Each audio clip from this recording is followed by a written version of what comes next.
রতনপুর গ্রামের একেবারে প্রান্তিক সীমানা ঘেঁষা কয়েক ঘর গোয়ালাদের বাড়ি। তারা পেশায় সবাই গোয়ালা। দুধ বিক্রি, ঘুঁটে বিক্রি করে তাদের প্রত্যেকের সংসার চলে।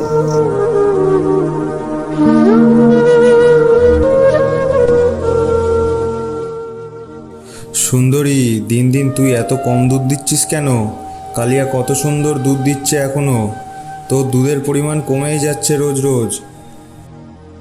কি গো, তুমি একা একা কি বুকে চলেছ? তখন থেকেই দেখছি আমি।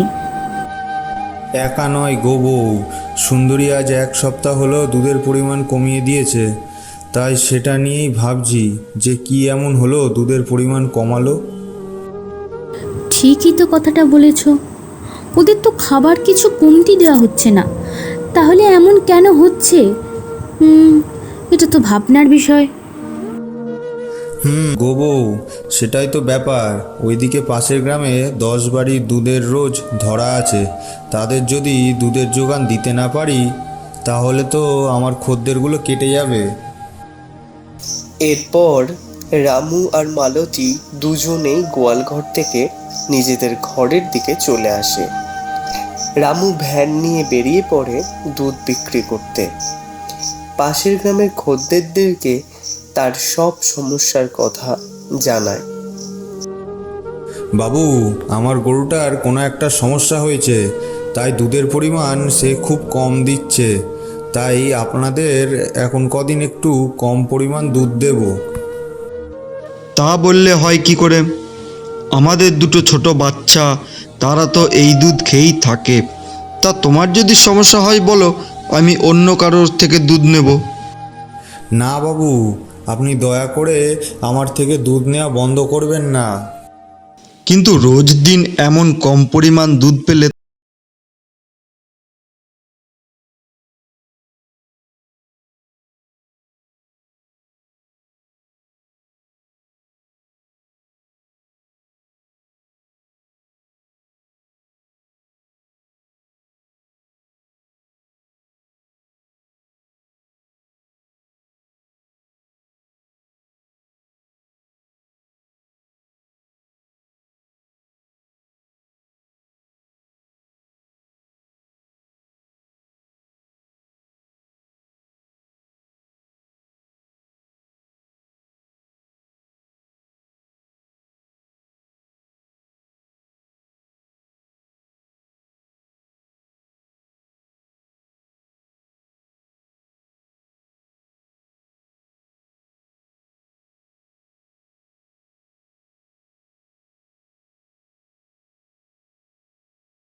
দেখো, এমন করে তো আমাদের সব খদ্দেরগুলো চলে যাবে, আমাদের ব্যবসাটাও নষ্ট হয়ে যাবে একেবারে।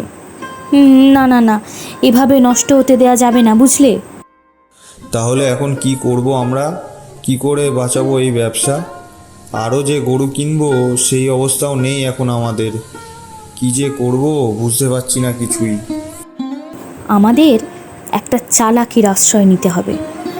আমরা এবার থেকে দুধের জল মেশাবো, তাতে দুধের পরিমাণও বেড়ে যাবে আর টাকাও বেশি পাবো। কিন্তু এ যে অন্যায় মালতী, এখন মানুষ ঠকানোর কাজ আমি তো করিনি কোনো দিন।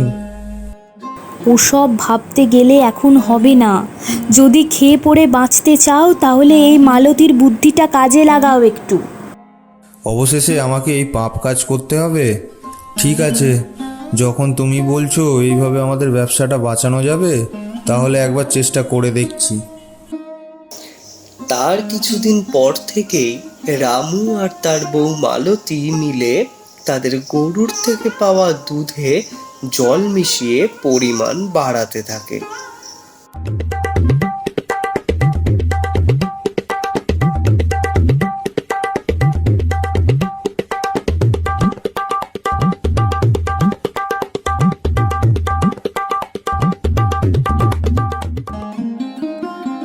রামু সেই জল মিশ্রিত দুধ নিয়ে গ্রামে গ্রামে বিক্রি করতে চলে যেত। অনেক দিন ধরে মানুষকে ঠকিয়ে সে এইভাবে ব্যবসা করে। মালতী, তোমার কথা শুনে বেশ লাভই হয়েছে, ব্যবসা বেশ রমরমিয়ে চলছে, অনেক অনেক লাভ হচ্ছে। আমরা এবার বড়লোক হয়ে যাব মালতী। দেখলে তো, এই মালতীর পরামর্শ কোনো দিন বিফলে যায় না। একটু অন্যায় করলে যদি আমাদের এত লাভ হয় তাতে ক্ষতি কি? বেশ ভালোভাবেই তো দিন কাটছে আমাদের। যাও যাও যাও, দেরি করো না, দুধ বিক্রি করে এসো। এরপর রামু দুধের বালতি নিয়ে বেরিয়ে পড়ে।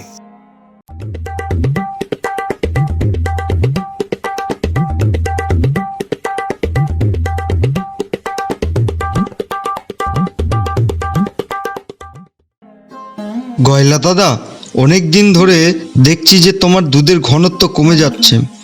আগে তো দুধ ভালোই ছিল, এমন হচ্ছে কেন এখন? এই রে, বুঝে গেল নাকি যে আমি দুধে জল মেশাই? না না দাদাবাবু, আপনার ভুল ধারণা, আমার দুধের ঘনত্ব একই আছে। ঠিক আছে, আমি চললাম আজ। তারপর সে অন্য বাড়িতে চলে যায়। দাদা, আপনার দুধ এত পাতলা হচ্ছে কেন বলুন তো? এ তো দুধ খাচ্ছি নাকি জল খাচ্ছি কিছুই বুঝতে পারছি না। এমন হলে আমরা আর কাল থেকে দুধ নেব না। আপনারা সবাই আমাকে অপমান করছেন, সন্দেহ করছেন, এটা একদম ঠিক নয়। ও সনাতন দা, আসুন তো একবার দেখি আমাদের গয়লা দাদার বালতিটা পরীক্ষা করে। উনি কি চালাকি করছেন আমাদের সাথে। এরপর পাড়ার লোকেরা সবাই গিয়ে দেখে রামুর দুধের বালতির সাথে একটা জলের বালতিও রয়েছে।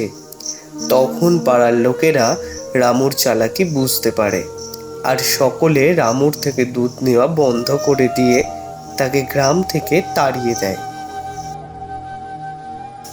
রামুর চালাকি ধরা পড়ায় রামুর ব্যবসা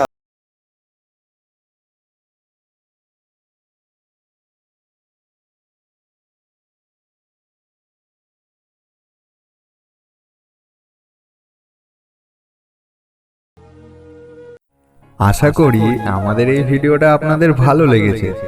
এই রকম নতুন রোমাঞ্চকর ভিডিও পেতে হলে আমাদের চ্যানেলটিকে সাবস্ক্রাইব করে নিন, আর লাইক, কমেন্ট, শেয়ার করতে ভুলবেন না কিন্তু।